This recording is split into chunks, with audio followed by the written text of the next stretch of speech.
मेरे प्यारे देशवासियों, प्रयागराज में महाकुंभ का श्री गणेश हो चुका है।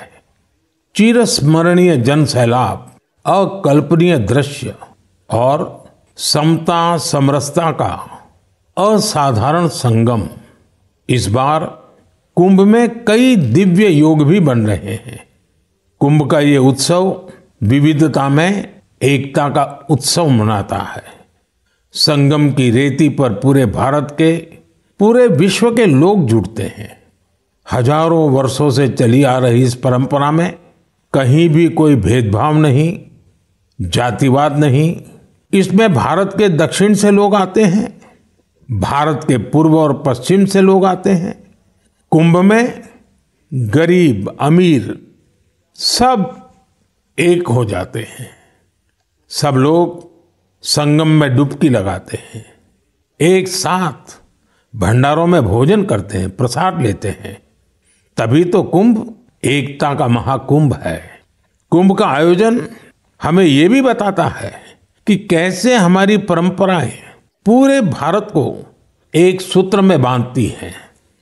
उत्तर से दक्षिण तक मान्यताओं को मानने के तरीके एक जैसे ही हैं।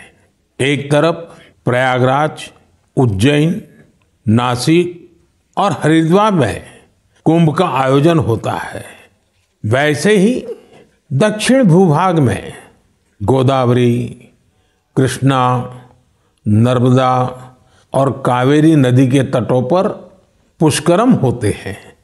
ये दोनों ही पर्व हमारी पवित्र नदियों से, उनकी मान्यताओं से जुड़े हुए हैं। इसी तरह कुंभकोणम से तिरुक्कड़ियूर, कुड़वासल से तिरुचेरै अनेक ऐसे मंदिर हैं जिनकी परंपराएं कुंभ से जुड़ी हुई हैं। साथियों, इस बार आप सब ने देखा होगा कि कुंभ में युवाओं की भागीदारी बहुत व्यापक रूप में नजर आती है।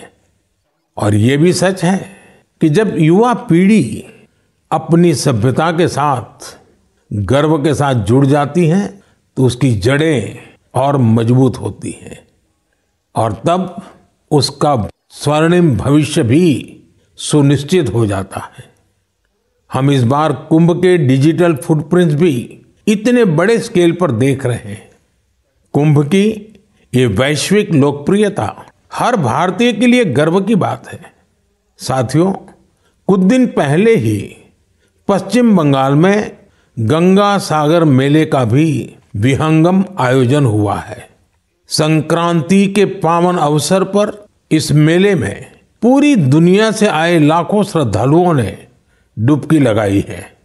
कुंभ, पुष्करम और गंगा सागर मेला हमारे ये पर्व हमारे सामाजिक मेलजोल को, सद्भाव को, एकता को बढ़ाने वाले पर्व हैं। ये पर्व भारत के लोगों को भारत की परंपराओं से जोड़ते हैं। और जैसे हमारे शास्त्रों ने संसार में धर्म, अर्थ, काम, मोक्ष चारों पर बल दिया है, वैसे ही हमारे पर्वों और परंपराएं भी आध्यात्मिक, सामाजिक, सांस्कृतिक और आर्थिक हर पक्ष को भी सशक्त करते हैं।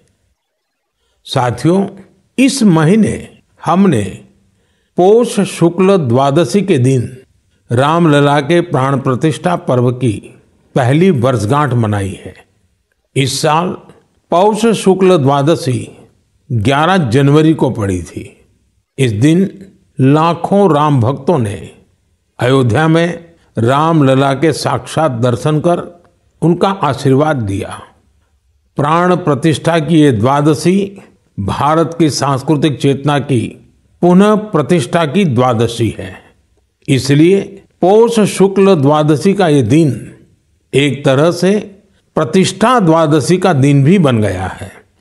हमें विकास के रास्ते पर चलते हुए ऐसे ही अपनी विरासत को भी सहेजना है, उनसे प्रेरणा लेते हुए आगे बढ़ना है।